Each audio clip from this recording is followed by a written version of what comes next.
shqiptar, të Fierit dhe gjithë Shqipërisë. Mirë se ju gjetëm.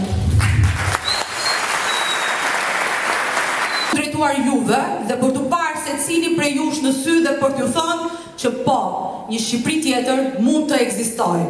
Televizjes bashkë në këtë hap të rëndësishëm përpara që po ndërmarrin të gjithë së bashku drejt asaj që ne quajmë transformimi i Shqipërisë.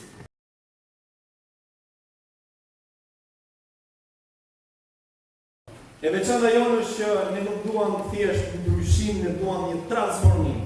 Një transformim rrënjësor të gjithë. Unë jam një person të ri me shqiptarë, të cilët janë larguar nga vetë ynë me një ndjenjë të fortë çmimi, jo sepse nuk e dua Shqipërinë, por sepse ndjeja se nuk më jep të hapësirë për të ndërtuar të ardhmen time.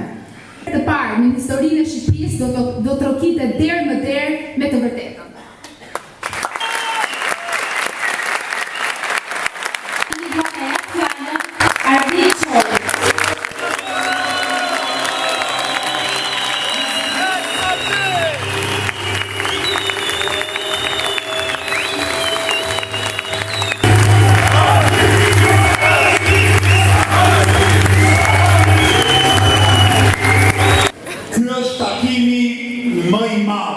Më i bukur në historinë e lëvizjes bashkë. Kërcenin e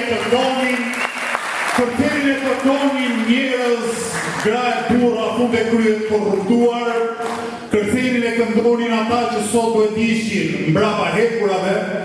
Kërcenin e këndonin pastaj edhe në punës shkretë administratës që i kishin marrë me zor aty. Edhe unë pyes vete, këta kërcenin e këndojnë në vendin më të varfër të Evropës.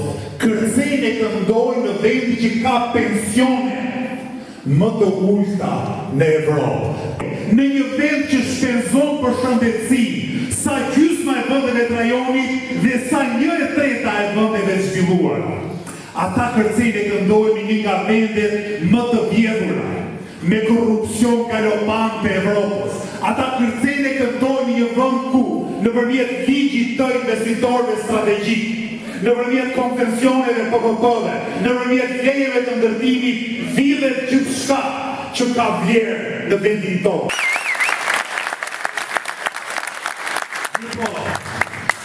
Të nderuar bashkëqytetarë, pavarësisht 1001 padrejtësive, padrejtësi pavarësisht një Shqipërie që nga pikpamja e qeverisjes, nga pikpamja e marrëdhënieve social-ekonomike, i gjan akoma asaj të 100 viteve më parë.